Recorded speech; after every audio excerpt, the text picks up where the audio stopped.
afternoon, smart people. Welcome. It's a pleasure to have you all today here. Before we start, allow me to introduce myself. I'm Ayom Ratita Purbandani, better known as Ayom. I'm a research officer from Center for Digital Society, CFDS UGM.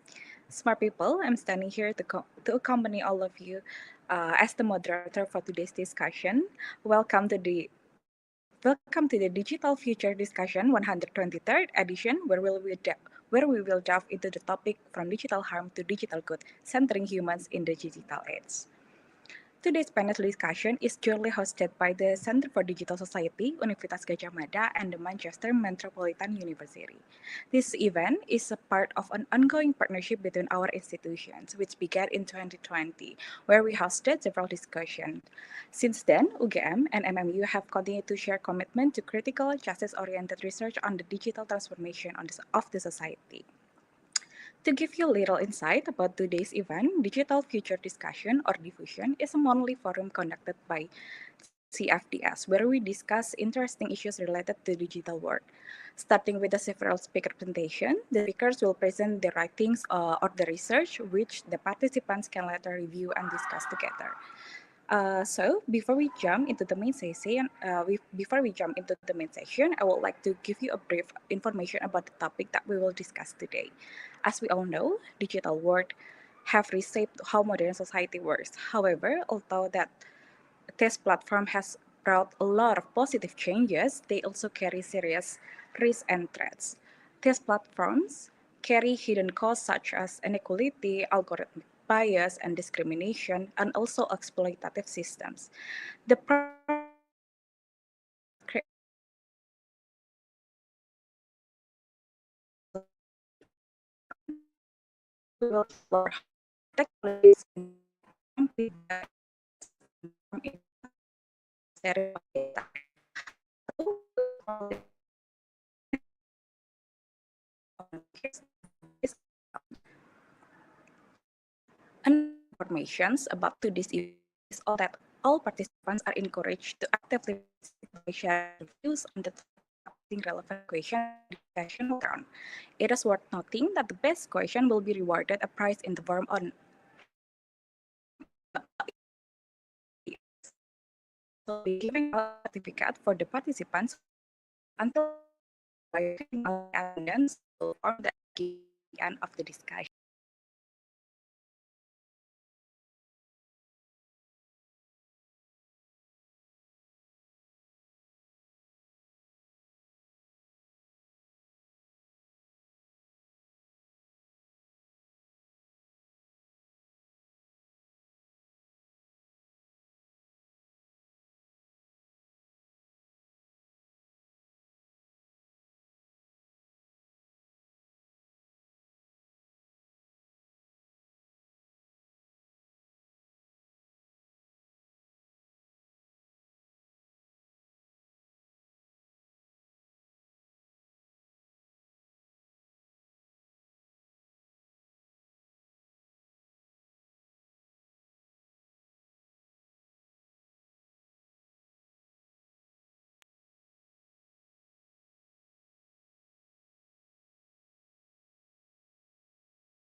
Hmm. Okay, I apologize for the trouble. We were having technical problem in the connection. So I will continue to give you a little insight about the diffusion itself. To give you a little insight about the event, Digital Future Discussion or Diffusion is a monthly forum conducted by the Center for Digital Society or CFDS, where we discuss interesting issues related to digital world, starting with the several speakers presentation, and then we'll continue to the discussion session where the participants can later review and discuss together. Okay, smart people, before we jump into the main session, I would like to give you a brief information about the topic that we will discuss today. As we all know, the digital world have reshaped how modern society works. However, although that these platforms has brought a lot of positive changes, they also carry serious risks and threats. These platforms carry a hidden cost such as inequalities, algorithmic bias, and exploitative system. The promise of creating a universally beneficial and healthy digital society remains a challenge. Today, we will explore how these technologies can create, amplify, and even sustain harm in the society through a series of case studies. Also, we will explore how the ethical and human principles in the use of technology to answer these risks and the challenges.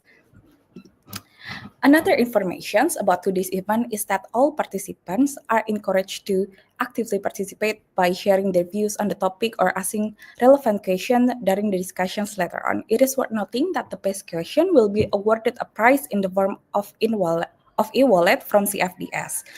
We will also be giving out an e-certificate for all the participants that stay until the end of the event by filling out the attendance of the Google form that is given out at the end of discussion. Okay, smart people, I'm sure that all of you are eager to hear the presentations from today's speakers. Today, we will bring together two powerful voices examining digital harm in their respective research domains, the case of ultra-fast fashion industry and the gig economy in Indonesia. The first speaker is Miss Jessica Elias. Uh, okay, Miss Jessica Elias. She is a lecturer. She is a lect- she is a lecturer in criminology from Manchester Metropolitan University, United Kingdom. And our second speaker is Miss Suci Yuana Lestari, or better known as Miss Nana. Miss Nana is a lecturer in the international relations from Universitas of Gajah Mada. Okay, smart people, we will start the first session by hearing Miss Jessica Elias' presentation about digital semiology, an understanding of ultra fast fashion industry. She will bring us the lens of digital semiology to uncover harm in the ultra fast fashion industry from the data exploitation to environmental devastation. Hello, Jessica.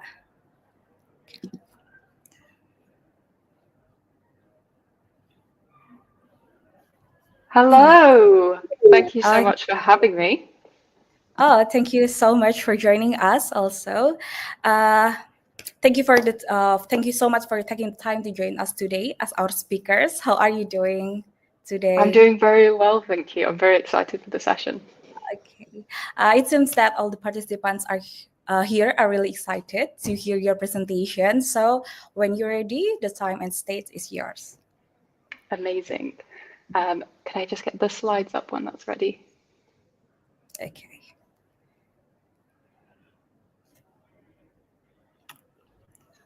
Perfect. So, hello everyone. My name is Jessica Elias. I'm a lecturer in criminology at Manchester Metropolitan University in the UK. First off, thank you to everyone at CFDS for inviting me along to the session and for arranging such an amazing discussion today. So, for today, I wanted to talk about my work around digital semiology and sort of frame this through an understanding of the ultra fast fashion industry. So this presentation discusses my doctoral research where I've sort of first found this idea of digital harm manifesting by looking initially at the fast fashion industry and then how that has changed in the digital context to become the ultra fast fashion industry. So yes, I will be talking a bit about the industry as a whole before developing that into how I started to develop a theory around digital harm and what it means to talk about digital semiology in our current digital context. Could I have the next slide, please?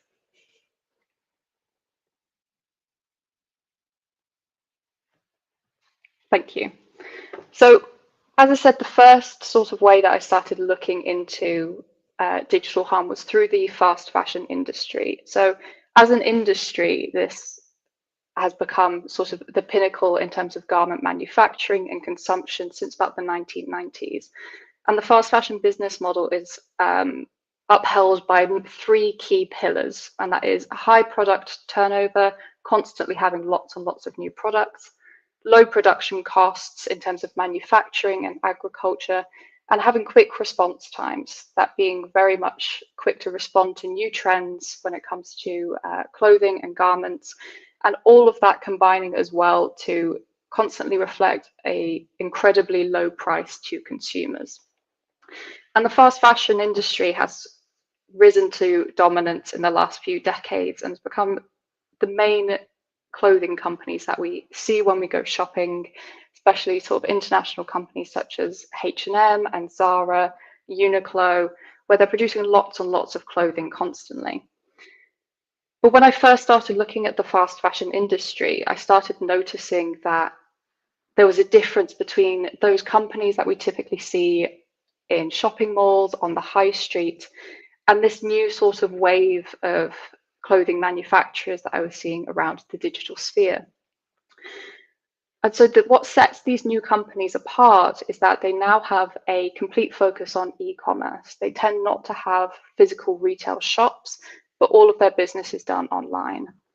They also have a data-informed production process where their response to trend cycles is a lot faster through being engaged in social media and having a massive social media presence, be that through Instagram, TikTok, or YouTube.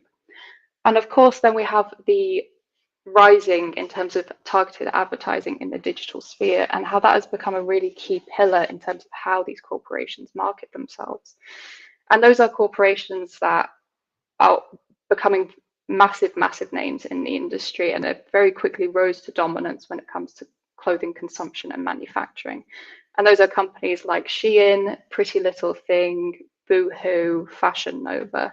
Again, very international companies that operate in lots of different countries and have an interconnected web of manufacturing and consumption.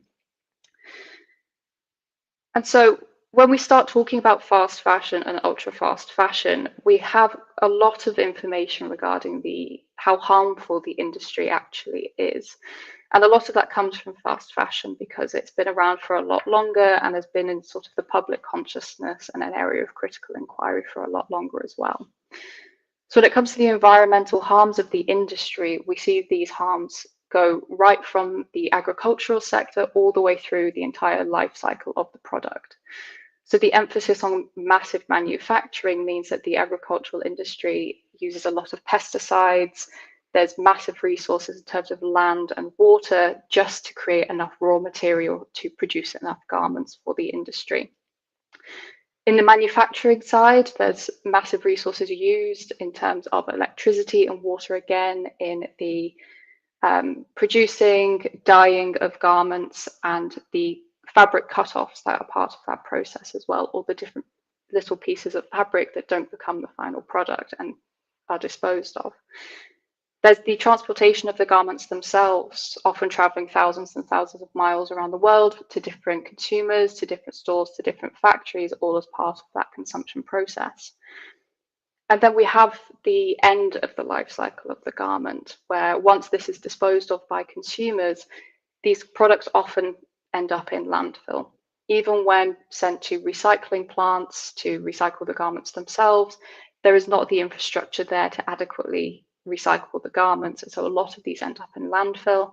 And the same for when garments are donated to charity organizations. Often the charities get so much clothing because of the rates of consumption that they are physically not able to resell all of them.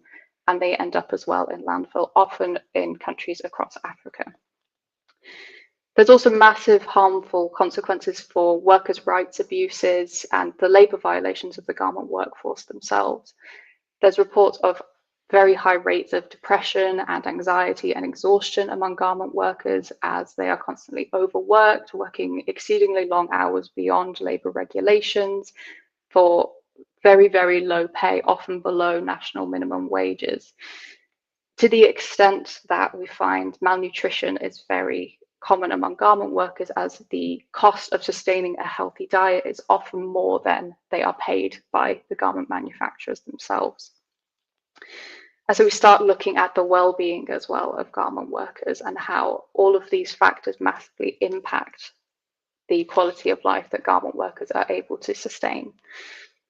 On the side of consumers, we find massive psychological impacts, both in terms of the anxiety and depression coming from the constant emphasis on consumption, but also high rates of body image issues from the exposure to advertising, and from the condition to constantly be in a cycle of consumption. Could I have the next slide, please? Thank you. So when we start thinking about ultra fast fashion specifically, Shein is, of course, the biggest name in terms of ultra fast fashion brands, and is the case that a lot of this becomes very evident from. So on Shein's own website, they have a graphic that they have labeled their digitally empowered business model. And this sets out a lot of the key themes in terms of how the industry has adapted to the digital context. So from this graphic, which I can't show sadly for copyright reasons, but there is a cycle there which shows the emphasis on social media data being used in the designing, production, and marketing of garments themselves. And so what this means for the platform itself is that the Shein webpage has become a hyper-personalized shopping experience tailored to individual consumers. So the use of targeted advertising to steer users towards the website themselves and fund that data collection process that is channeled into how the business operates. And so what we see in terms of how the website itself looks is that there's a lot of digital architectures that are ingrained within the website to guarantee purchase outcomes from consumers. And these are a lot of the addictive architectures that we see in social media. And those are things like the infinite scroll feature, where you can keep scrolling without clicking through different pages on a website, which we know from social media platforms such as Instagram and TikTok to be highly addictive to consumers. There's also point systems ingrained into these platforms, where the more clothes that consumers buy, the more points that they get, and they can unlock different discounts. They can unlock special sort of rates in terms of shipping. All of these incentives that are there to keep consumers constantly buying clothes. And of course, those curated shopping environments were based on what clothing items each consumer is looking at. That tailors then into what is initially shown to them when they first enter the website, showing them garments that they are statistically most likely to purchase. And that changes from consumer to consumer, and so it becomes very hyper-personalized. And of course, then the introduction of profiles, where we each have a login for each of these different platforms. And ultra fast fashion brands are no different. And this aids their sort of data collection process, of course, gaining personal information from consumers, such as their age, their address, their location, as well as their payment options. And what we see from this, especially sort of how this mirrors the social media landscape in terms of how the platforms operate, is that the trend cycle of clothing has massively accelerated through the ultra fast fashion business model towards something that has now been called micro trends. So whilst in previous times a trend might have lasted for 6 months when it comes to clothing, or historically would have been 5 to 10 years, now we're seeing trends that last sometimes maximum a month or a couple of weeks, to the extent that outlets such as Teen Vogue have described the microtrend cycle as being you order a product and before it's even arrived to your door, it has already stopped being a trend in online spaces. And so this conditions consumers into a cycle of constant consumption that is always accelerating, because the emphasis is on constantly being on trend and constantly having the latest thing. And Shein is really good at sort of facilitating that emphasis. They have over 600,000 products on their website, and in the UK, the average cost of a single garment from them is only £7.90. And within that, we find a massive lack of transparency in terms of where these garments are actually coming from, where they're produced, and under what conditions. And in 2021, Shein did their first sort of audit of their business model to look at the environmental and labour implications of this. Despite being founded in 2012, 2021 was the first time that they actually did this audit. They found that only 2% of their manufacturing factories met their safety standard guidelines, and that 6.3 million tons of CO2 was released from their manufacturing process, most of which was in the supply chain. But because so much of these companies operate predominantly in the digital sphere, not having physical retail spaces, all of these harms that we see from the industry become invisibilized to consumers. They aren't necessarily aware of where their clothing is coming from, and because it is so distant, it negates any understanding of what those harms actually look like. Could I have the next slide, please? Thank you.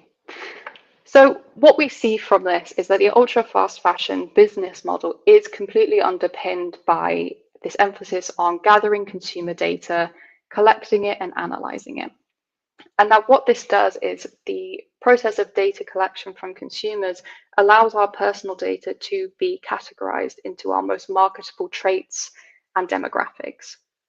So what this means is it isn't necessarily just in terms of what age bracket we are, what gender we are, or where we are located, but also in terms of how much time we spend looking at particular garments, how much time we spend looking for certain colors or cuts or sizes of garments, and how that can then aid the targeted advertising process to make sure that the items that we are advertised are the statistically most likely for us to buy, and are done so at times that we are statistically most likely to buy them. And this is done to keep our engagement with different platforms. And so what this necessarily means is that the ultra fast fashion industry is not the only industry to be doing this, but is an illustrative example of this. And that this shift in the industry from fast fashion to a digitally enabled ultra fast fashion is symptomatic of wider changes within modes of capital accumulation and corporations as a whole. And so what we see from this is that there's lots of different frameworks in terms of understanding what capitalism means in the current context. My particular favorite one to use is Shoshana Zuboff's surveillance capitalism. But there's other ones in terms of platform capitalism, digital capitalism, and techno-feudalism. But what all of these different frameworks agree on is that key role of user data being collected, categorized, and analyzed, and funneled into how our digital spaces become hyper-personalized to steer our behavior in ways that are most profitable for corporate entities. And ultimately, what this means is that the process of how corporations sort of accumulate capital has shifted. This is no longer necessarily open to consumer want and demand, but is very much governed by big tech companies, predominantly based in the US. Companies such as Meta, Google, Microsoft, and Apple are those that are really pioneering this method of profit based on user data. And that the corporations within the ultra fast fashion sphere, they are the advertisers within this business model, and they are the true customers of big tech as a whole. And so what we find with this is that through steering consumer behavior towards options that are most profitable for corporations, we find that there's a routine undermining of consumer autonomy and agency within the digital context, and that all of this is done for corporate profit and gain. Next slide, please. Thank you. So what do we mean when we talk about harm? So I come from criminology, but within my own work, I am a semiologist. So semiologist takes our understandings away from a crime framework and moves that into a harm framing. So semiology does this because, well, specifically as well within this case, a lot of what's going on in terms of data collection, analysis, and this cycle of constant consumption when it comes to clothing is not necessarily something that can be criminalized, and that framework of crime and criminality is not necessarily helpful for us understanding the implications of this system. So instead, to move our mindset towards this idea of social harm and what that means for the industry and the context that we're in. So there are a couple of different sort of frameworks within semiology, but the main one that my work sort of platforms off is the one by Pemberton, which recognizes emotional and psychological harm, relational harm in terms of exclusion and misrecognition, and then of course autonomy harms. And so through this, we start to understand that harm is enacted when there are impediments and obstructions to people's self-actualization, their spontaneous human flourishing. And so it's that idea of obstruction and impediments and interference that is really key for understanding how this operates within the digital context. and is really important for us sort of moving forwards when thinking about how this operates in terms of digitality. And so the main question for me and my work is, what does the digital mean for our understandings of harm production? And ultimately, what does harm production mean for the digital context as well? Next slide, please. Thank you. So there's two ways that I think about harm within the digital context, which form my theory of digital semiology as a whole. And the first way that I think about this is through this idea of digital facilitation. What does the digital system do in terms of allowing harm production to continue? And the way that I see this specifically within the ultra fast fashion industry is through this idea of extension and intensification of social harms that we are already aware of. So as I mentioned right at the beginning, in terms of the research that we have around the harms of the fast fashion industry, we have a lot of understanding of how socially harmful this industry is in terms of the environment, the labour violations of garment workers, and the impacts on consumers. But through the digital sort of infrastructure, through that digitally empowered business model, we find that these are extended and intensified in how far the harm is able to be produced, and also how intense and accelerated that harm production actually is. So the increased production and consumption and disposal of garments from the ultra fast fashion business model, we can see intensifying all of those harms that we have previously talked about. This emphasis on even quicker response times means that there needs to be a garment force that is always in operation. A few years ago, there was a very famous case of a dress that Kim Kardashian wore that went viral on social media platforms. And within 3 to 4 days, an exact copy of that dress was available on numerous ultra fast fashion websites. Whilst usually to create a garment, to cut the pattern, to sew it, to amend it, and to have that available to consumers often takes months. And so there's labour implications there for the workforce, which are really, really insidious. Of what does this mean for the rights of garment workers if they are required to constantly be in production and constantly be available to respond to a trend cycle that is ever diminishing in its time frame? We also then sort of see through this business model is that there's a massive devaluing of skilled craft. The process of making clothing is historically a very, very skilled craft and very valued, except now we are seeing that this has become simply a commodity, that this is no longer valued in the same way that it once was, and is instead devalued as clothing becomes more and more disposable. We also see in terms of the environmental implications of the industry that these are massively intensified, not only through the sheer number of garments being produced, but also the digital infrastructure running in the background. So whilst with the fast fashion industry, it was typical that hundreds of new garments were released each week to consumers, with ultra fast fashion that is now in the thousands. So we have the environmental harms of constantly being in production, constantly disposing of garments that are no longer in the trend cycle, and also the diminishing in quality of clothing, which leads to faster disposal. The thinning of fabric, the use of synthetic fabrics that break down faster, that often contain microplastics, that when they are washed by consumers, they break down so much more quickly and then cannot be used or donated to charity and cannot be adequately recycled. So through this idea of digital facilitation, we see that all of the harms that have been evident within the fast fashion industry are rapidly, rapidly intensified. And that can be seen on the side of the consumer as well. As that trend cycle continues, more and more clothing is purchased and more is disposed of. And there's insidious implications there for the well-being of consumers as well. Next slide, please. Thank you. So the second way that I think about this, and this starts talking a bit about developing our understandings of harm, is through the idea of digital mediation and digitally mediated harm. So whilst digitally facilitated harm recognizes that there's an intensification and extension of social harms as we understand them, digitally mediated harms tries to look at this a bit further and starts recognizing how this idea of harm production in the digital context can impact us at a much deeper level than we previously thought of. And a lot of this stems from harms that are now able to be produced at the level of cognition and cognitive harms. So digitally mediated harms are those that are emanating from the digital system itself, the system in which the ultra fast fashion industry is based, but also the system that big tech corporations, surveillance capitalists, as we often call them, have pioneered and proliferated throughout society.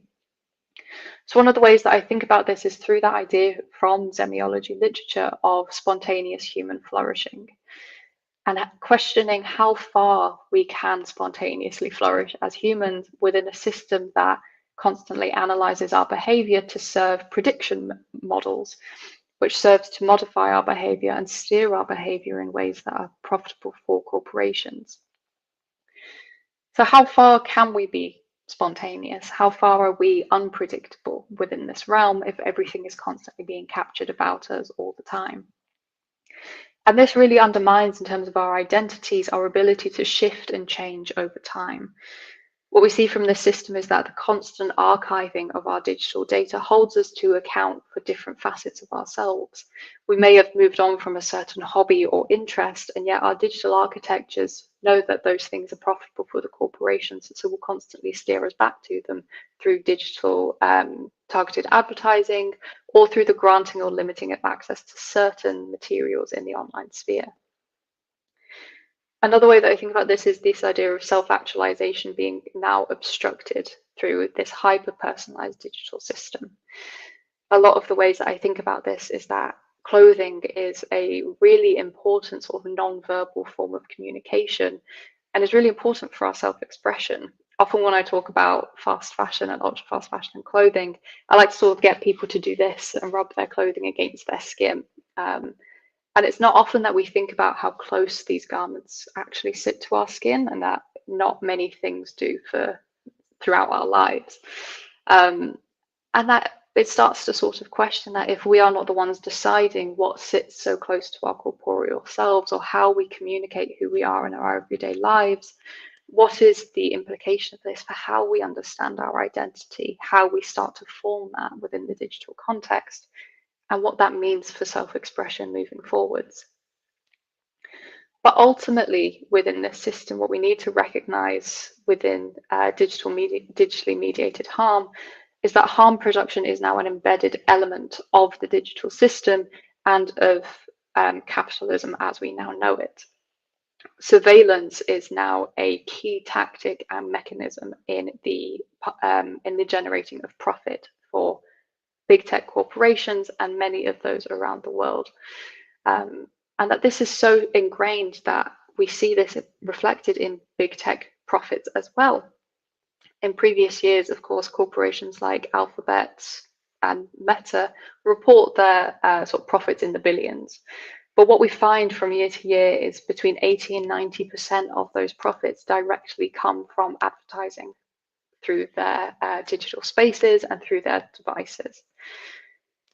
And so all of that advertising comes from the exploitation of consumer data, the categorization of that analysis, and then, of course, those predictive analytics that come from that.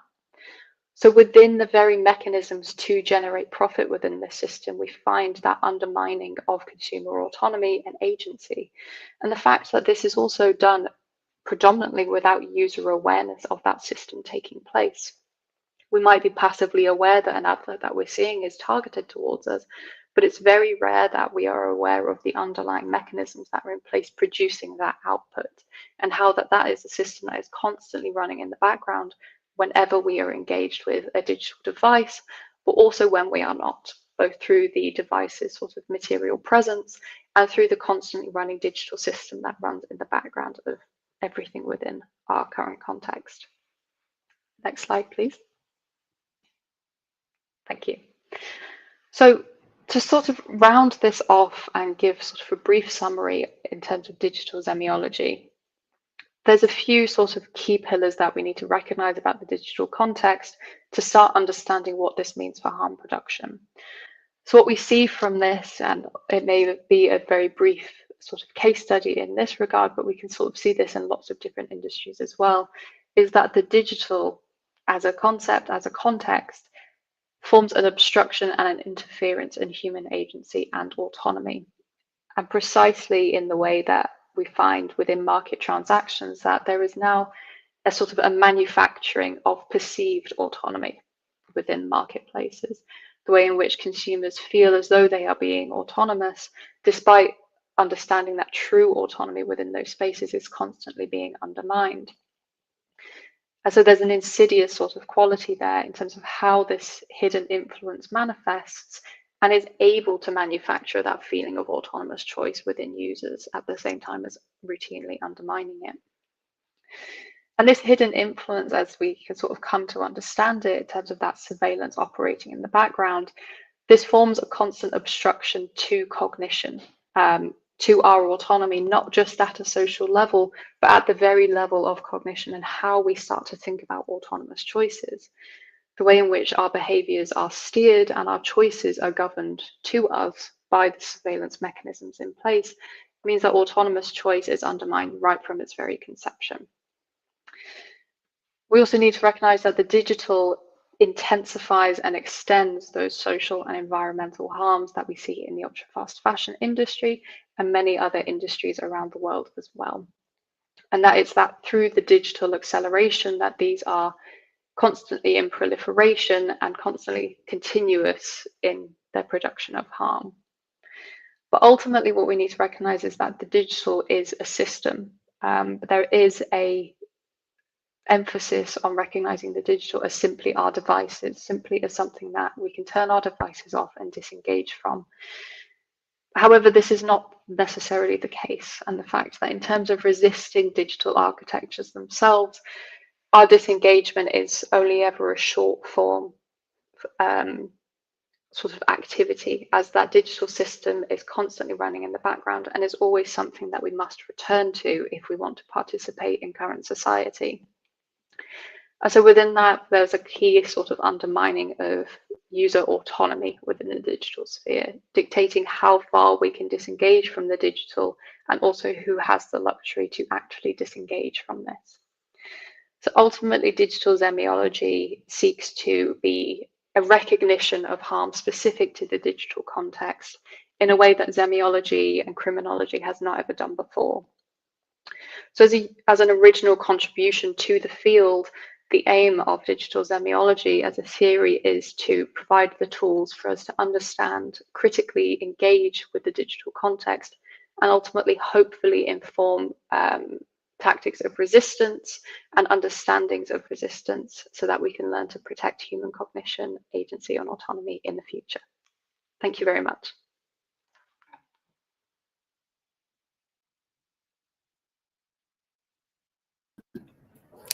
Thank you, La Jessica. Thank you for a very compelling presentation. I'm really intrigued by the way fast fashion that you use as a case study is digitally engineered for overconsumption, often without our full awareness. It is very deeply thought-provoking.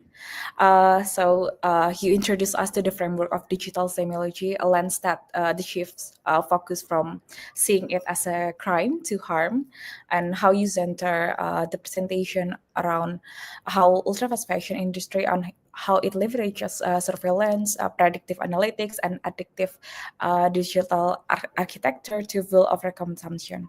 Um, I'm sure that smart people here today has a lot of questions that they want to ask you. But before that, we will move to our second speaker. Let's hear Miss Nana presentations about AI colonialism and AI and gig economy. Hi, Miss Nana. Hello, Miss Ayom. Thank you Hey. for having me here. Thank you for joining us today. So, your presentation today about AI colonialism and the gig economy, rethinking digital harm from the global south. It is very interesting topic. So, to Miss Nana, whenever you're ready, the time and stage is yours. Okay, thank you, Miss Ayom. Hi, everyone. Good afternoon. Well, my name is Jelestari Yuana, or you can call me Nana.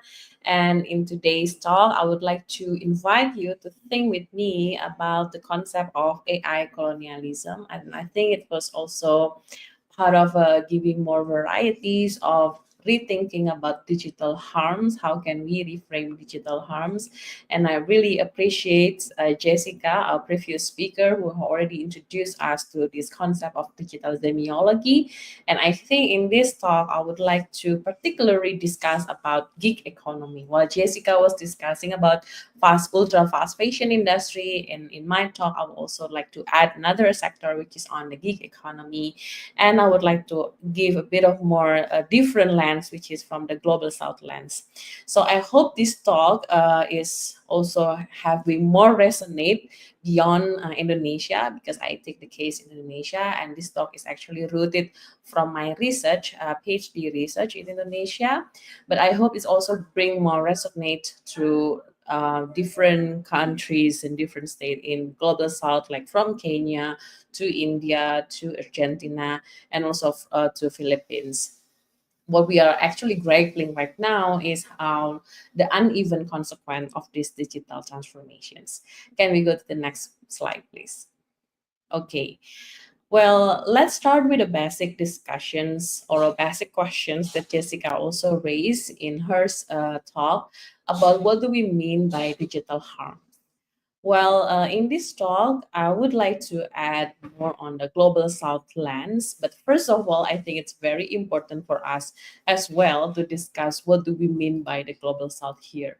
I recently came into quite discussions in the LinkedIn discussing about whether we need these terms or not, whether we need these global south terms or not. And I think for us, scholars from the global south countries, what is specific or what is so urgent discussing about the global south is because we refer global south as a region that's shaped by colonial past. And why this matter? Because this colonial past mark a legacy of persistent inequalities in access to service and governed by socio-political systems that often favor elite interests over public well-being, and also favor technological deterministic logic over ethical concerns. And I think this part of colonial legacy has already been persisting and existing not only in Indonesia but also in other countries who experience similar colonial past. Well, this context, if we try to further observe, are actually characterized by diverse worldviews and innovation practice, ranging from grassroots frugal solutions to the adoptions of reported and high-tech systems. However, because our title of today's discussion is from digital harms to digital goods, I think it's also important to bring up the optimistic side from the global south, how we see that despite being marginalized in a dominant developmental models, many global south society are actually embodying these rich traditions of ecological resilience, social solidarities, and alternative futures that challenge the universalisms of Western industrial modernities. So, from this context, we are trying to discuss what do we mean by digital harms. And here, in the mainstream discourse, we usually discuss digital harm framed as the lens of privacy violations or surveillance, as what Jessica mentions before, and also about algorithmic bias. But actually, what I found, this framework doesn't really full capture what happens in the global south. In our context, we also need to add digital harms as a means of exploitation, exclusions, and deepening inequalities, especially for the informal labors. So I think this is what the idea of digital harm that I offer in this talk. Can we go next? So Coming from those background of using global south lens in understanding digital harm, then I would like to discuss or propose a working definition of a concept what we call as AI colonialism. This is a concept that I was building through, not me, but I was exploring from at least 3 years, 3 years back, and it was actually also very much influenced from one of the MI Technology Review Special Report, which is edited by Karen Howe. And in this report, they are still there and actually discussing how the AI development actually reinforce old hierarchies under new regime in multiple global south countries like in Argentina, in South Africa, in Indonesia, and also in New Zealand. So if we look at from the critical political economy lens, well, this digital harms or what we call as AI colonialisms is actually not accidental. It is structurally embedded and also historically rooted. So building from this context, this is from my upcoming book chapters, I propose the definition of AI colonialism as the use of algorithmic system to extract data, exploit labor, and reorganize value chains in way that echo colonial dependencies. So these are very much embedded into the global south experience. And these systems are often designed in the global north and also exported to the south, imposing technological governance without necessarily local accountability or local participations. So in effect, they actually reproduce imperial logic with machine precisions, deciding who works, how much they earn, and even who exists in the data. I think this sort of like global trend, we are facing a global trend of exploitation and extractions from the north to the south are actually what we are also witnessing in the gig economy. Now I will go to my next slide, which much more on our case studies on the ride hailing in Indonesia. Okay, to the next slide, please. Yeah. So in the case of ride hailing Indonesia, this is based on my doctoral research about ride hailing sectors. I discuss about how in Indonesian ride hailing sectors, which full of contestations, conflict, and crisis, there is challenge in the governing of the ride hailings. And big platform like Gojek and Grab in Indonesia are still often celebrated for enabling micro entrepreneurships. But my work are trying to go deeper by trying to explore the darker side of this gig works or gig economy. And mostly what we found is that drivers are managed by opaque algorithms. We see price shift without any notice or without any agreements with the workers. Performance metric become disciplinary tools for workers, and even legal protections are actually absent because workers face rule change with no negotiation and often labeled as partners to avoid legal responsibilities. So, taking from this case of ride hailing in Indonesia, we can also reflect how digital harm here is not just economic harm, but it is also more about social harm, legal harm, and epistemic harms. And I will also try to go further on exploring these exploitations or AI colonialism through the lens of gender. Can we go to the next slide? So these harm are actually layers for female gig workers. I did this research 2 years ago to conduct gender exploitations in platform work, and this is also in my upcoming book chapters where I'm discussing about AI colonialism and female gig workers. What I found is that women face these compounded burdens. First, they have lower earnings, exposure to harassment, and lack of care support. And also, the algorithm ignores their reproductive roles. These harm are not just recognized by platform, but deeply felt in everyday life. So as you can see from samples of testimony through our FGD or quotes from our FGD, uh, on the top right, one of the female riders say that if I receive a request from a male passenger, I often ask through the chat app, I'm a woman, is that okay with you?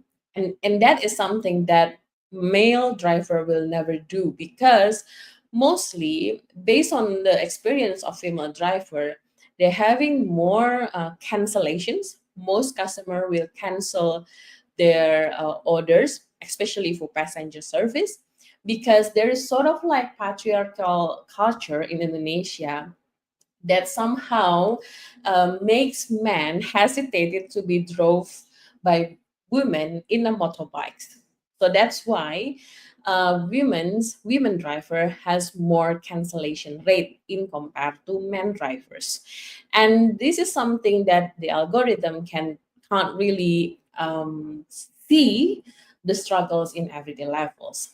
And also the other quotes mentioned is that because a lot of cancellation rate happens for female drivers in passenger service, most of them then decided to choose food delivery instead, which is having lower income.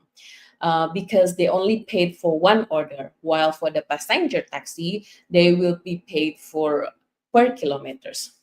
So if we look at the testimony, their choice of only become food delivery or choosing for food delivery is very much limited because of the situation, social situations, because they feel safe and I feel I have more control. But that doesn't mean I'm, even though they already choose a food delivery, it doesn't mean that they are safe from harassment. And in this quote, she mentioned that she completely remember that is one male colleague who make her feel uncomfortable because of his comments. So it wasn't just the customer I had to worry about, but also the harassment came from the people I work with. So these quotes are actually sample of how um, there are layers of harms faced by female gig workers, and how we see the digital system in the taxi apps are reproducing the patriarchy algorithmically. Okay, can we go next?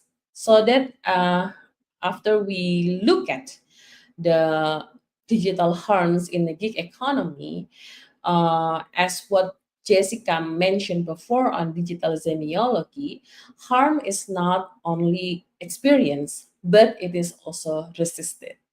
So I will also turn to the gig economy in Southeast Asia, particularly in Indonesia, as I think this is also a site where digital harm is experienced and also resisted. So this harm is not just limited to algorithmic misclassification or wage instability, but they also entangle with broader structure of gender precarities, informalities, and post-colonial neglect. So, for example, workers in Indonesia use WhatsApp groups, Telegram groups, share account hacking technique, organize wildcard strikes when their rates drops. They practice what our college here in UGM, Amalinda Safirani, call as everyday resistance, a refusal to be passive in the face of algorithmic governance.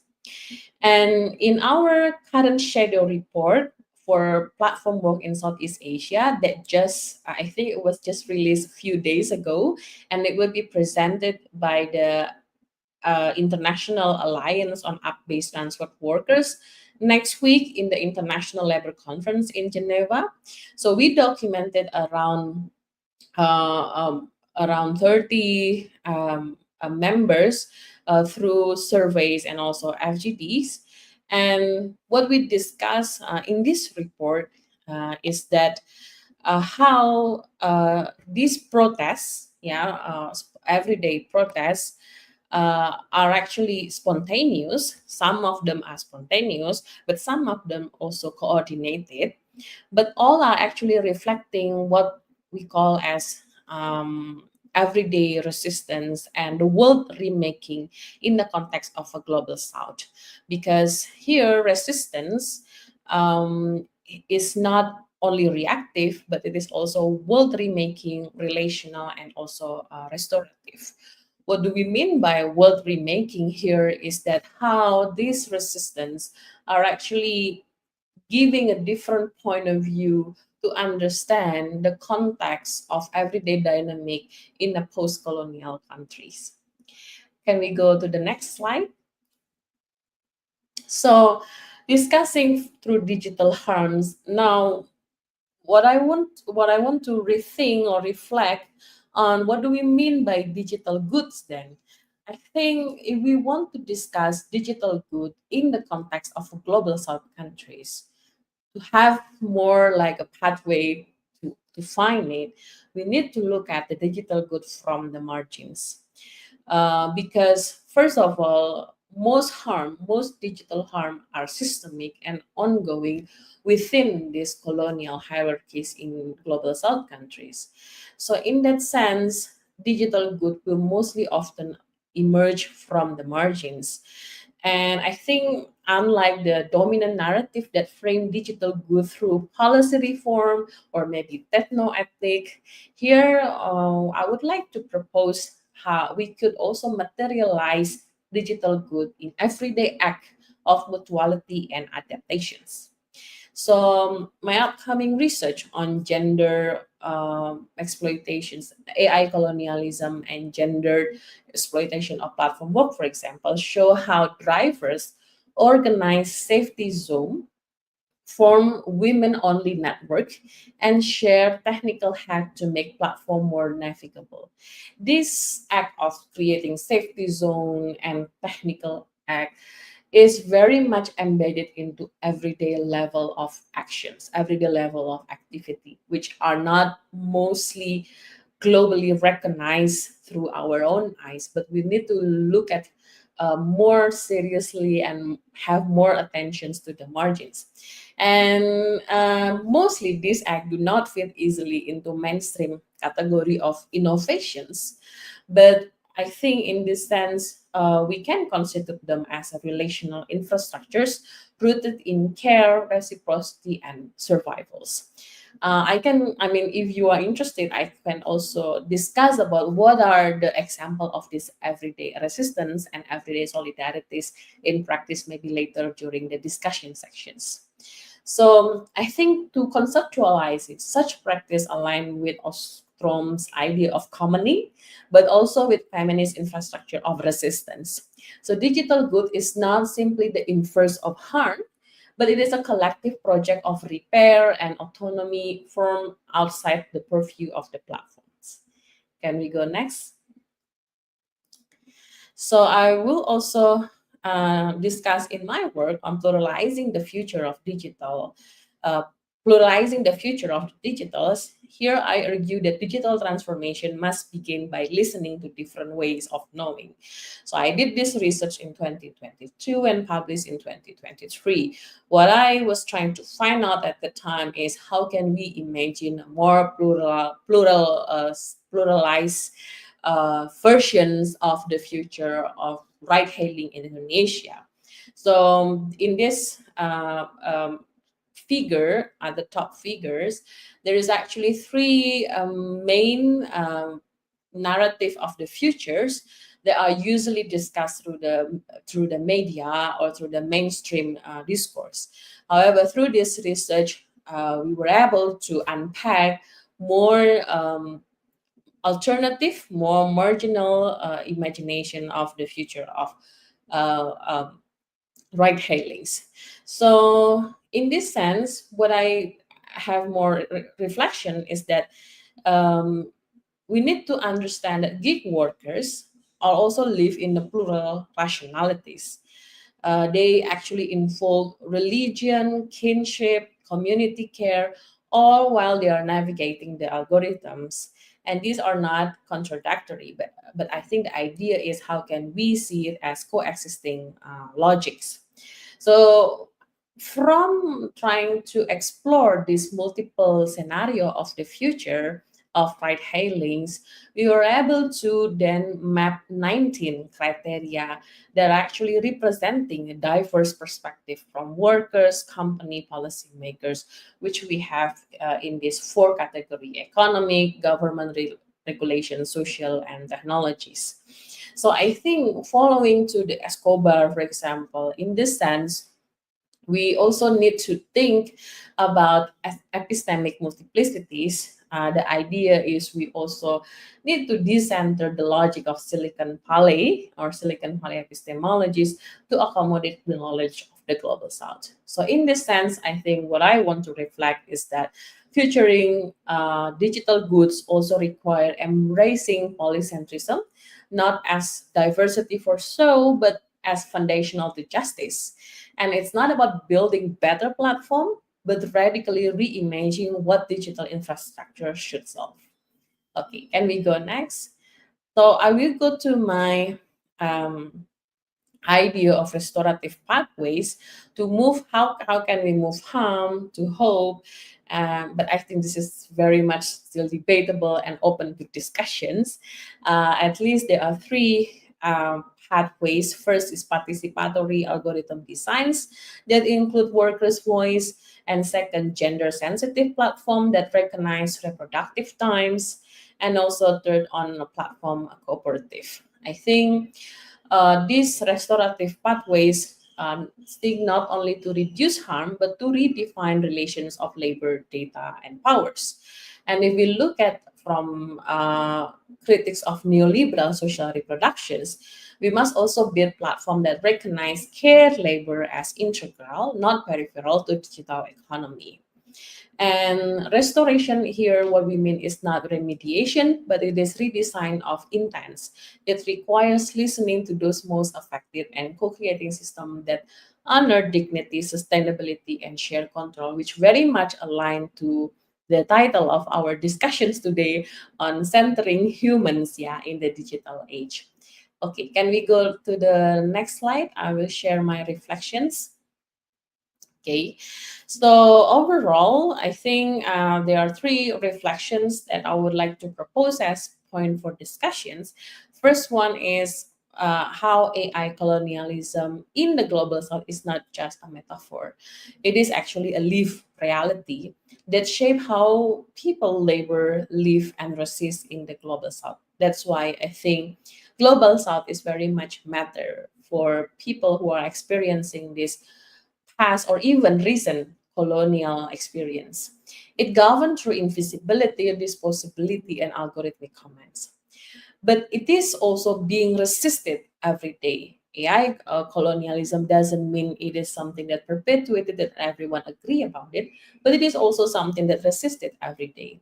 In ride-hailing protests, for example, in solidarity groups, or in quiet negotiations of survival, gig workers are not data points. They are epistemic agents, building of plural futures and designer of justice on their own. So the third reflection, if digital harm in the global south is structural, then digital good must be relational, situated, and co-created. So I think this is the message that I hope we can discuss further. How can we move from inclusions to transformation by centering who's always live at the margin as the core of our digital imaginaries. Okay, can we go to the next slide?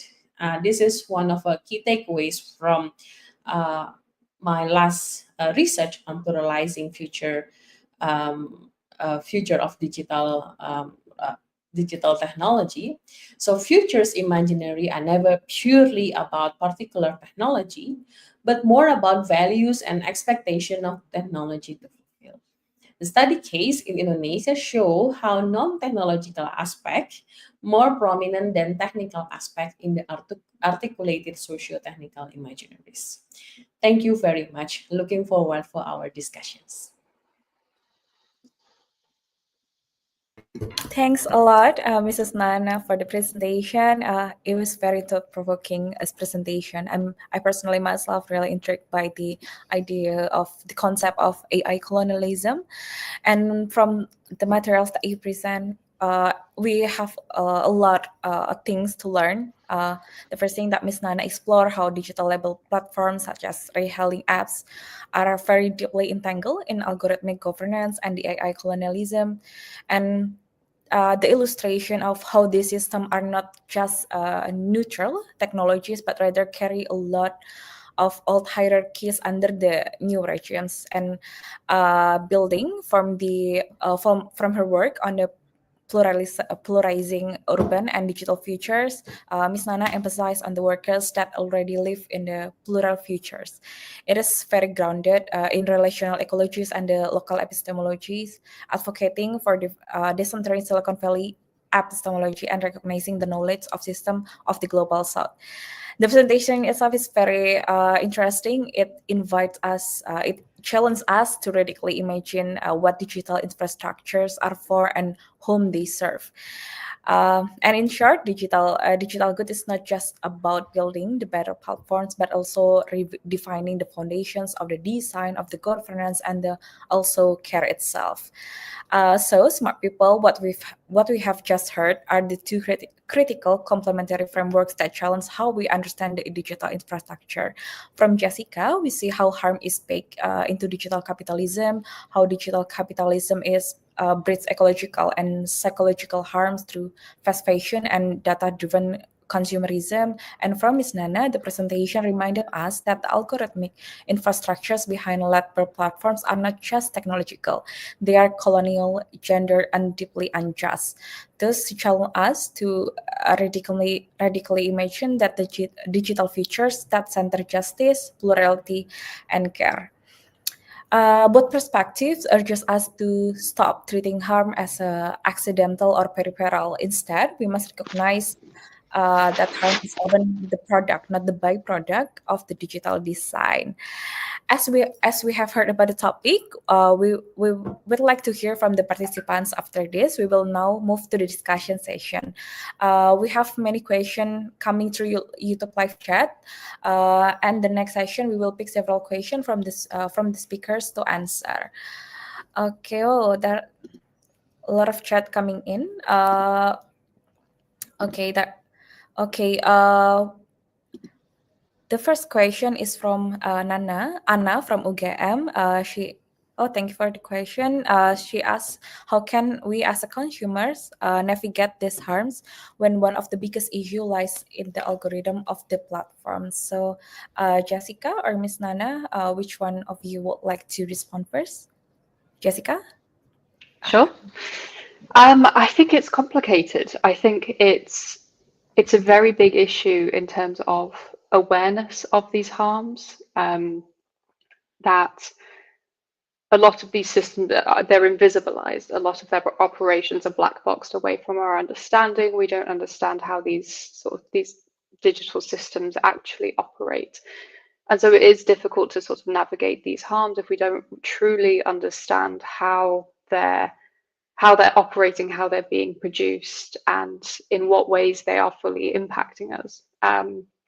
So I think as consumers, it puts us in a very strange position where we can sort of self-regulatory, which is a bit annoying, but we can sort of critically engage with these systems as sort of one way of thinking about how much do I know about the system and how much do I actually know about how I'm engaging with this and what it's doing in the background.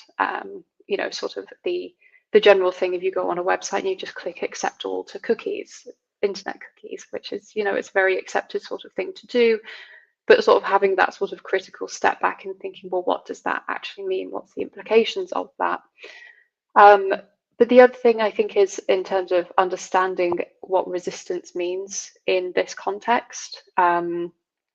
there's lots of different sorts of, it depends in terms of what consumers each want to do, but there are sort of lots of obfuscation tactics that change over time, that can sort of hide data or using pseudonyms online. But a lot of these take a lot of labor and organization to keep up with.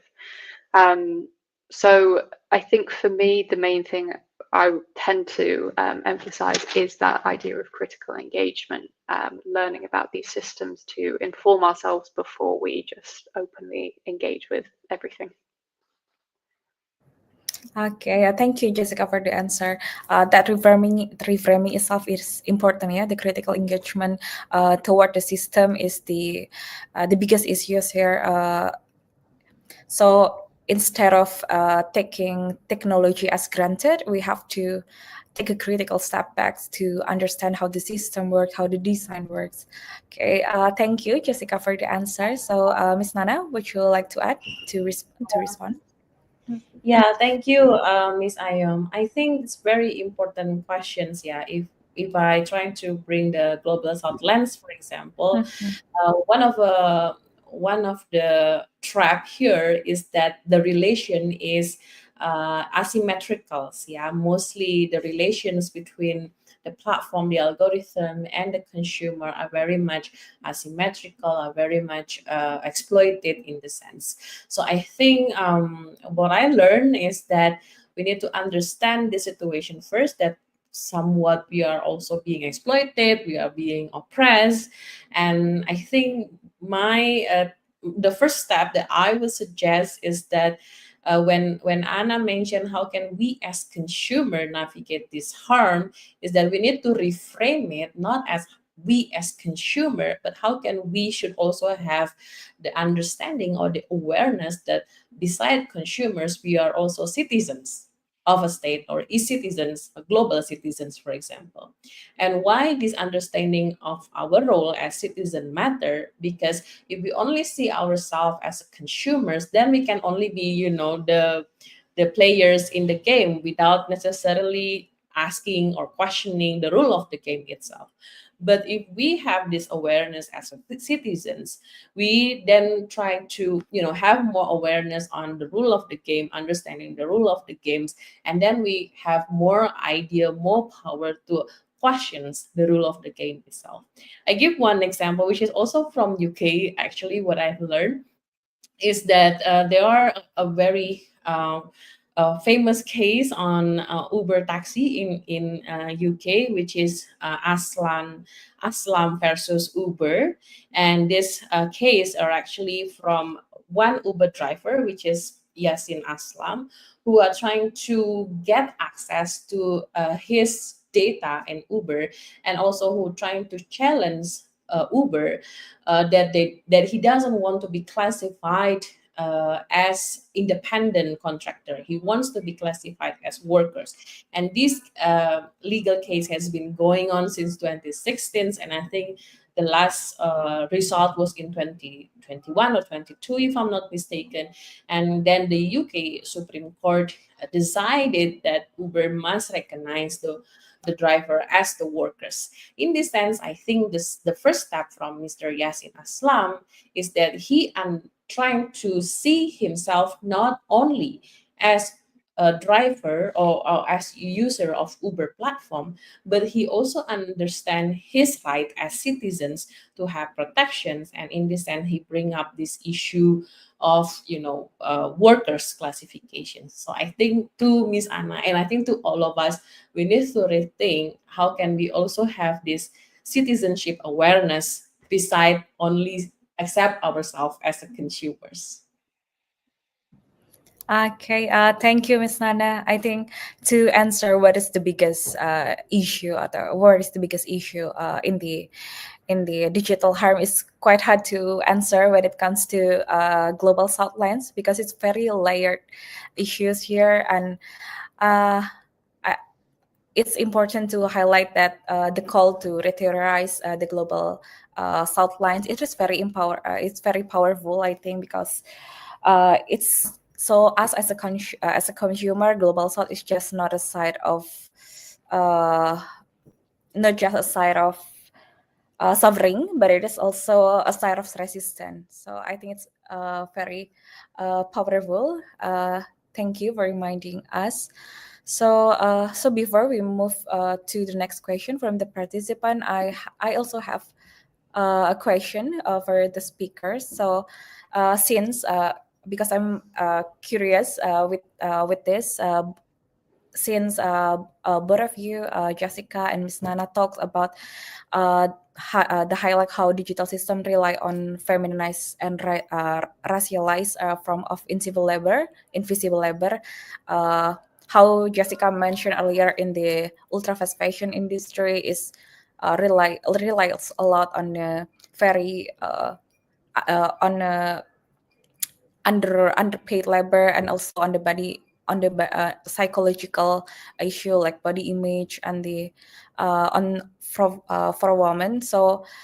With so I'm curious whether it's in ride-hailing platforms, fashion supply chains. How can digital justice frameworks make visible something like emotional, the commoner, the care work that embedded in this economies? How is that possible? How what digital justice framework that can make those aspects visible?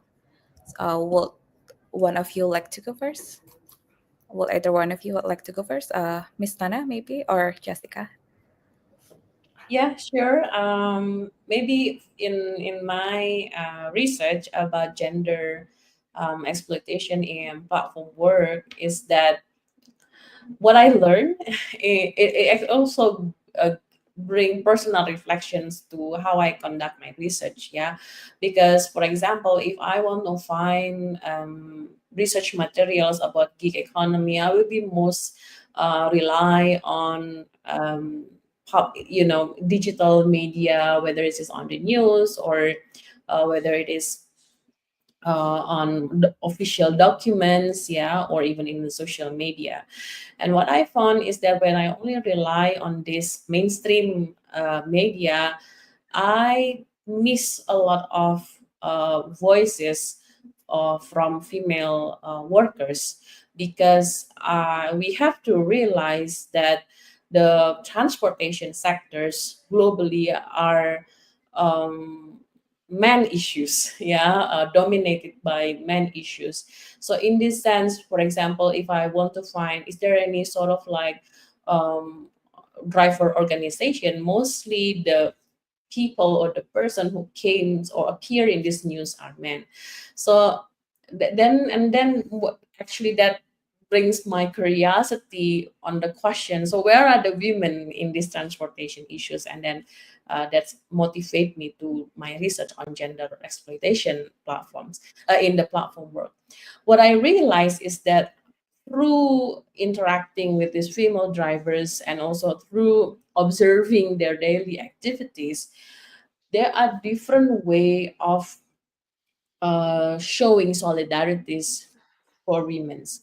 For example, in these female organizations, they don't really prioritize having recognitions. They don't do press conference. They don't. They don't usually meet the media. They don't usually, want to show themselves who they are. But they are mostly focused on how to take care each of their members. For example, if one member gets suspended, how can any other member help or support this member, for example?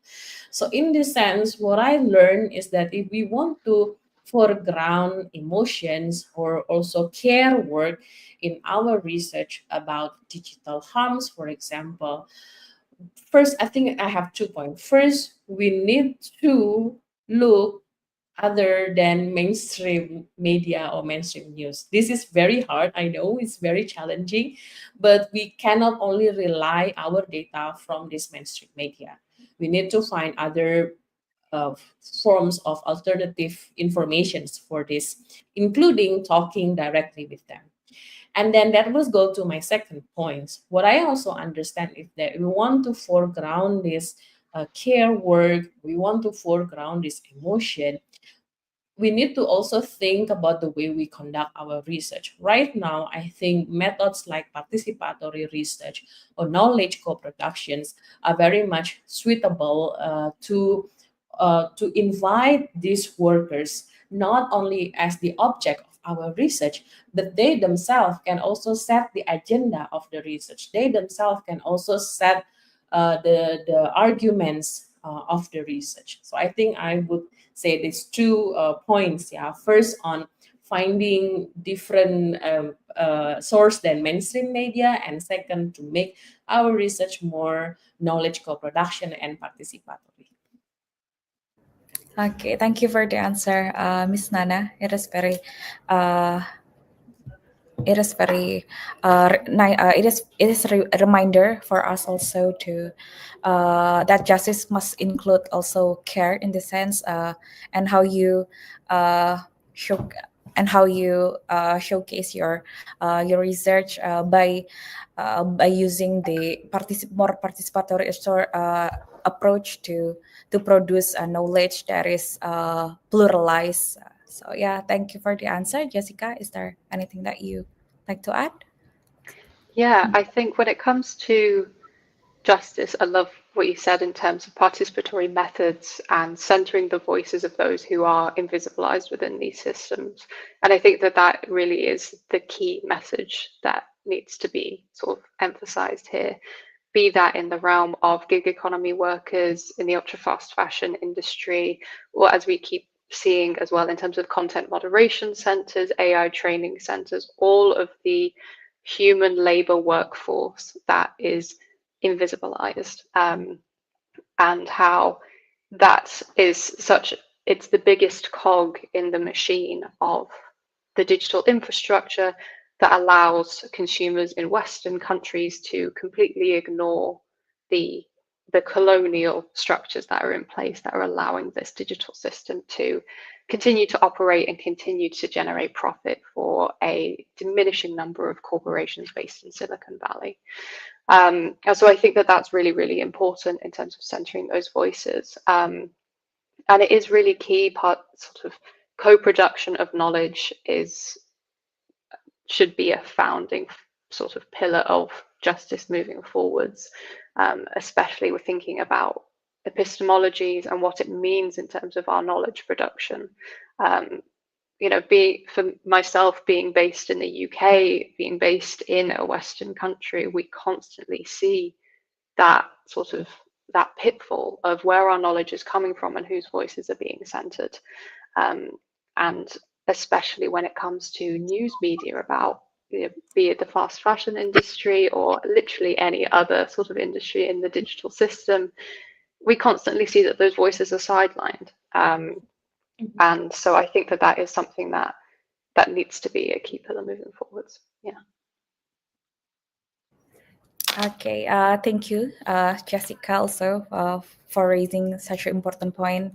This is such a crucial intervention, I think, especially when we're thinking about digital futures and justice. There's a next question coming from the live YouTube. Okay, from YouTube live chat. This one is coming from Brian. Brian is from UNER. He asks, how does the framing of technological innovation as a universal good obscure the ways in which AI systems reinforce structural inequality in marginalized regions? Um, Ms. Naya, would you like to answer? Would you like to respond first? Yeah. Yeah, I have to read again. How does the framing of technological innovation as a universal good obscure the way in which AI system reinforce structural inequalities in marginalized regions? Okay, thank you for your questions, Brian. I think that's also very much in line with the definition of global southlands that I discussed previously, because we have this sort of like colonial legacies which usually favors the elites, yeah, the well-being of elites in compared to the well-being of many. And also in terms of technological innovation, mostly they favor the technological deterministic point of view, which like in a simple way, they're very optimistic about technology, and without necessarily criticizing or even questioning the ethical concerns of technologies. I think, that being said, is that we need to understand that this is a bit complicated, but why? Because it's very much a systematic hierarchy, that this logic of technological optimisms or technological fix, for example, are very much uh, supported, protected by the capitals and the power in the global south context. So while these logic are very much protected, and I think that become somewhat the answer for every social problems, for every technological problems. Let's say in Indonesia, for example, right now there is a issue about welfares of the people, but then the answer is that to create apps, for example, to make people comply with the bureaucracy administrative, for example, and to have this gamification of system, like we it's like, for me, for example, we are civil servant, for example, we are working as if we also the gig workers. We need to show our performance into this metrics, and our reward, our welfare are very much dependent by this metrics, for example. So those kind of logic, that all problems can be fixed through apps or can be fixed through technology, actually, for me, is part of a digital harm, or the digital harms, or the harms of having this mindset that will reproduce the inequalities of marginalized regions. But if then, how can we somewhat have a bit of more, balanced idea? Then I think, if we want to address inequality issues in marginalized regions, for example, I would say then we also need to move away. Yeah, as what Jessica mentioned, we need to move away from the mainstream media and really have this special attentions to what is actually really going on in these marginalized regions. I think that's from me, but I don't think that's really answer. I just hope that it will give some, food for thought. Okay, thank you, Miss Nana. Brian, I hope the answer from Miss Nana addresses the question. I think it is really important. It is also important reminder. Also, technological solutionism sometimes can be harmful in a way, because reinforcing technological innovation as a solution to all problems is not revolutionary to solve the problems, and it sometimes amplifies and create new problems. uh, Jessica, there's another question coming from a live YouTube live chat that is directed for you. This one is from Revan Raditya Ramiro from LSPR, London School Public Relation. The question is, do you think digital semiology can help change how young people see digital responsibility in patients? If so, how big could the impact be? To my Ooh, I like this question. This is a very good question. Um, I mean, I hope so. I am forever an optimist. I would love digital semiology to be a framework that disrupts how we think about digital systems, and disrupts how we think about the sort of the global context of where, especially in global north, Western countries, the UK, Europe, and North America, about where our products are coming from, and whose responsibility it is in terms of trying to mitigate harms. And something that I try to sort of emphasize whenever I talk about clothing consumption and all of the harms that come from the industry. And that I started sort of giving this disclaimer because oftentimes I would talk about this with, say, my students, and the faces of horror and guilt, where faced with the harms of the industry, I would often be met with students who would be on the verge of tears, saying that I didn't know what I was doing, and now I feel guilty. And so the idea of sort of like consumer responsibility is something that I try to, I guess, mitigate, because it's important to recognize the structure here, and that, you know, the affordability and accessibility of these companies is by design. That this also feeds into social inequalities, especially in the UK, especially in America, where often cheap and affordable clothing are some people's only option. And so just as a disclaimer, that those who are marginalized, whose only option is to buy fast fashion or ultra fast fashion clothing, I just want to emphasize that they are not the people that should be facing scrutiny at all when it comes to sort of their consumption habits, if it's out of necessity. But oftentimes what I do tend to highlight is trends on social media platforms where people are doing $2,000 hauls from Shein every month as online content. And that is what we can be critical about, that the sort of level of disposable income going to certain companies that we know to be harmful, that we know to not have best practice in mind, and to be prioritizing profit over all else. And I think that is how, especially young people, I'm thinking, you know, sort of maybe teenagers, very young adults, that I think is where we can start to reframe some of these sort of behaviors and start to question the structure behind that behavior, especially when it comes to social media platforms and influencer culture, and the fact that, you know, those videos become circulated. It seems normal then to spend $2,000 on clothes a month. It seems normal to have that rate of consumption, but it's not disclosed that those garments are either given at a discount for, you know, to then be promoted online, or are given to people for free. And so I think there's there in terms of sort of reframing how we even think about clothes, what it means to own anything right now. You know, this idea of sort of quantity is ownership and quantity is luxury, without any sort of understanding for what the implications of that are. So I think it could be a very big impact. I'm very hopeful that one day it will be. As long as I keep getting my work out there and we keep having these conversations, I think our understandings of digital harm can massively reframe how we think about corporate structures and geopolitical colonial contexts moving forward.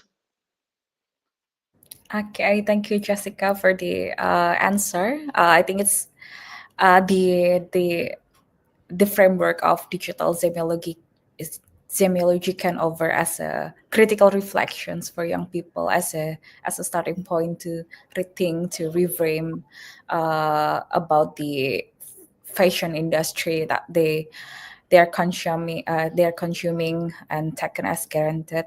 Thank you, Jessica, for the answer. Thank you for the amazing answer for both of you, from Jessica and Miss Nana. But we still have a lot of questions coming from YouTube live chat, but unfortunately, due to our limited time, we can't answer all the questions. We hope the participants understanding for this inconvenience also. So now we are nearing at the end of our event today. On behalf of CFDS UGM, I'd like to extend my heartfelt thank you for our wonderful speakers today, Jessica and also Miss Nana, for the thought-provoking and very insightful presentations. It has been truly inspiring today to witness a dialogue that is so rich and very critical, and producing a lot of constructive ideas. Jessica and Miss Nana, your contribution have sparked a lot of important conversations today that I'm sure it will resonate beyond this session. I hope a lot of discussion in the future coming from this.